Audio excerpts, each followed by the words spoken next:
नमस्कार. आज आपण एका विशिष्ट मतदारसंघाच्या राजकारणाचा आणि अर्थकारणाचा एका वेगळ्या दृष्टिकोनातून अगदी निष्पक्षपातीपणे अभ्यास करणार आहोत. हा मतदारसंघ आहे दौंड आणि आपलं ध्येय आहे प्रभावी प्रशासनाचा मार्ग समजून घेणं. हा डेटावर आधारित अभ्यास 2029च्या निवडणुकीसाठी एक आराखडा कसा ठरू शकतो ते आपण पाहूया. चला सुरुवात करूया. हा आहे महाराष्ट्राच्या नकाशावरचा एक महत्त्वाचा भाग. पुणे जिल्ह्यातला दौंड मतदारसंघ, विधानसभा मतदारसंघ क्रमांक 199. आज आपण ह्याच्या राजकीय पटलाचा अगदी खोलात जाऊन अभ्यास करणार आहोत. हा फक्त एक नकाशा नाही, तर या प्रदेशाच्या लोकांच्या आशा, त्यांच्या आकांक्षा आणि त्यांच्या संघर्षांचा हा एक आरसा आहे. आपलं हे विश्लेषण 5 भागांमध्ये आहे. आपण आधी दौंडचं हृदय म्हणजे तिथली मूळ ओळख समजून घेऊ. मग मतांचा कौल कसा बदलत गेला ते पाहू. त्यानंतर मतदारांचं नेमकं म्हणणं काय आहे ते ऐकू. या सगळ्यावर आधारित प्रशासनासाठी एक आराखडा बघू आणि शेवटी या माहितीतून प्रत्यक्ष कृतीपर्यंतचा प्रवास कसा करायचा हे समजून घेऊ. चला तर मग पहिला भाग सुरू करूया. दौंडची स्पंदनं, इथले लोक आणि इथली जमीन. कारण कोणत्याही ठिकाणचं राजकारण हे नेहमी तिथल्या मातीशी जोडलेलं असतं आणि ते समजून घेण्यासाठी आपल्याला तिथल्या सामाजिक आणि आर्थिक पायाचाच शोध घ्यावा लागेल.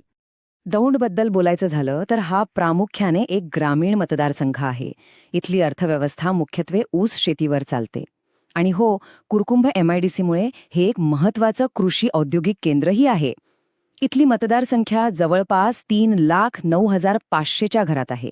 आणि या सगळ्याचा अर्थ काय, तर इथलं राजकारण लोकांच्या रोजीरोटीशी, त्यांच्या शेतीशी थेट आणि खोलवर जोडलेलं आहे.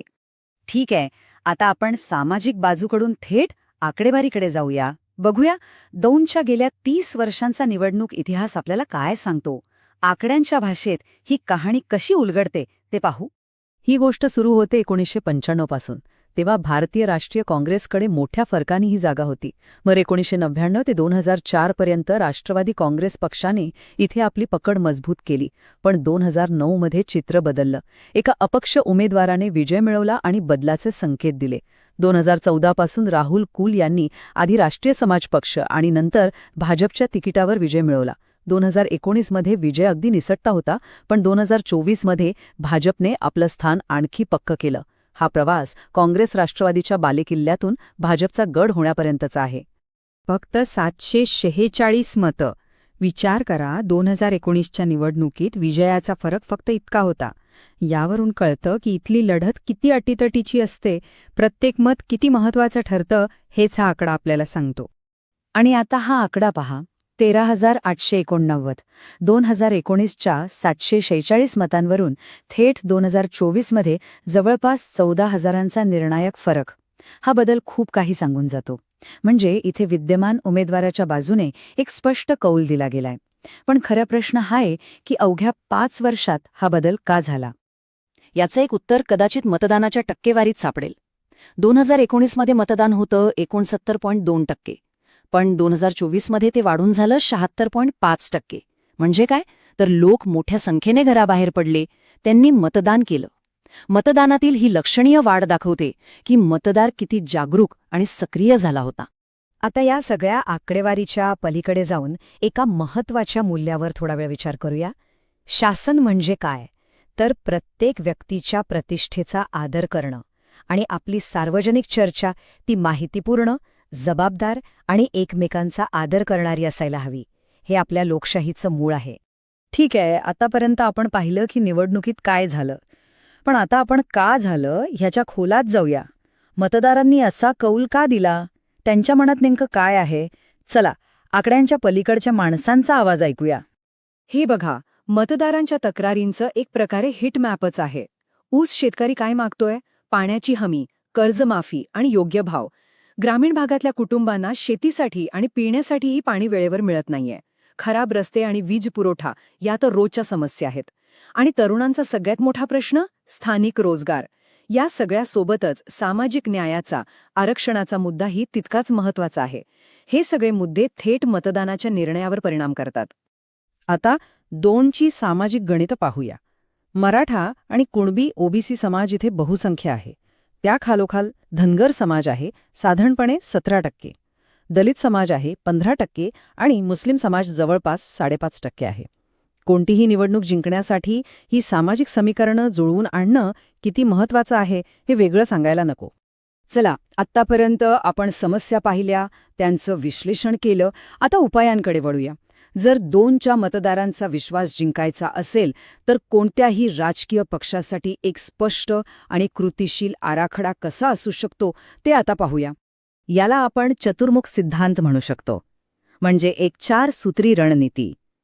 पहिलं आणि सगळ्यात महत्त्वाचं, गाव पातळीवरचं बूथ स्तरावरचं संघटन.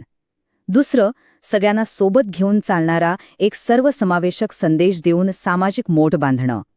तिसरं, लोकांच्या खऱ्या प्रश्नांवर बोलणं म्हणजेच लोकप्रथम अजेंडा. आणि चौथं, एक असा चेहरा समोर आणणं जो विश्वासार्ह वाटेल, जो लोकांमध्ये सहज मिसळेल. या 4ही गोष्टी एकाच वेळी महत्त्वाच्या आहेत. मग ह्या रणनीतीसाठी आदर्श उमेदवार कसा हवा? आपण त्याला शेतकऱ्यांचा प्रगतिशील चेहरा म्हणू शकतो.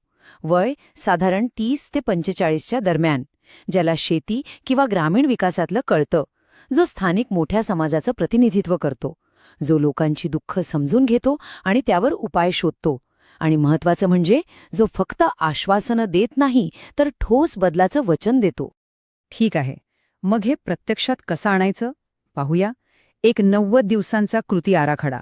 पहिला महिना म्हणजे पहिले 30 दिवस हे तयारीचे आणि संघटनेचे आहेत. उमेदवार निश्चित करा, बूथवरच्या टीमला प्रशिक्षण द्या, मतदार याद्या तपासा, लोकांचे नेमके प्रश्न काय आहेत हे जाणून घेण्यासाठी सर्वेक्षण करा आणि स्थानिक प्रभावी व्यक्तींना सोबत घ्या. हा पाया मजबूत करण्याचा काळ आहे. पुढचा महिना म्हणजे 31 ते 60 दिवस. आता लोकांपर्यंत पोचायचंय, त्यांची जोडलं जायचंय. सभा बैठका वाढवायच्या, स्थानिक मुद्द्यांवर प्रचाराला धार द्यायची. सोशल मीडिया आणि स्थानिक माध्यमांचा वापर करून उमेदवाराला लोकांपर्यंत पोचवायचे. तरुणांना, विद्यार्थ्यांना या कामात सहभागी करून घ्यायचं. या काळात प्रचाराला गती देण्याचं काम होतं. आणि शेवटचा महिना 61 ते 90 दिवस ही आहे विजयासाठीची अंतिम तयारी. मोठ्या नेत्यांच्या मोठ्या सभा घ्यायच्या, प्रत्येक वॉर्डसाठी वेगळा जाहीरनामा वाटायचा, रोजच्या रोज फील्डमधनं काय माहिती येतेय यावर लक्ष ठेवायचं, आणि सगळ्यात महत्त्वाचं, मतदानाच्या दिवशी आपल्या समर्थकांना मतदान केंद्रापर्यंत पोहोचवण्याचं पूर्ण नियोजन करायचं. आणि इथे पुन्हा एकदा एका मूल्याची आठवण करणं गरजेचं आहे. आपण मतदारांशी जेव्हा संवाद साधतो तेव्हा त्यांची गोपनीयता, त्यांचा डेटा नक्की कशासाठी वापरला जातोय याची स्पष्टता आणि त्यांची माहितीपूर्ण संमती, या गोष्टी विश्वास टिकवण्यासाठी खूप महत्त्वाच्या आहेत. आजच्या डिजिटल जगात तर हे अधिकच महत्त्वाचं आहे. तर आपण या विश्लेषणाच्या शेवटच्या टप्प्यात आलो आहोत. या माहितीतून कृतीपर्यंतचा प्रवास कसा करायचा, या सगळ्या अभ्यासाचा सार काय, नवीन जनादेशाचा मार्ग नक्की कोणता आहे? थोडक्यात सांगायचं तर काय टाळायला हवं? पोकळ भाषणबाजी, कमकुवत संघटन आणि समाजात फूट पाडणारं राजकारण. आणि काय स्वीकारायला हवं? आकडेवारीवर आधारित काम, आघाडीमध्ये शिस्त आणि विकास आणि न्याय या दोन्ही गोष्टींना एकत्र घेऊन जाणारी एक सकारात्मक गोष्ट. यशस्वी आणि अयशस्वी रणनीतीमधला खरा फरक हाच आहे. आणि जाता जाता एक प्रश्न. पुढची निवडणूक येण्याआधी लोकांच्या तक्रारींचं रूपांतर विश्वासात करणं शक्य आहे का? पण केवळ शब्दांनी नाही, तर ठोस कृतीतून. कारण आव्हान फक्त निवडणूक जिंकण्याचं नसतं. खरं आव्हान असतं शासन करण्याचा हक्क मिळवण्याचं. If you want to become a people centric leader and uplift your constituency, get in touch with blueprintstrategies.ai at mgr@blueprintstrategies.ai or call 080-4204-1602. Purpose beyond politics.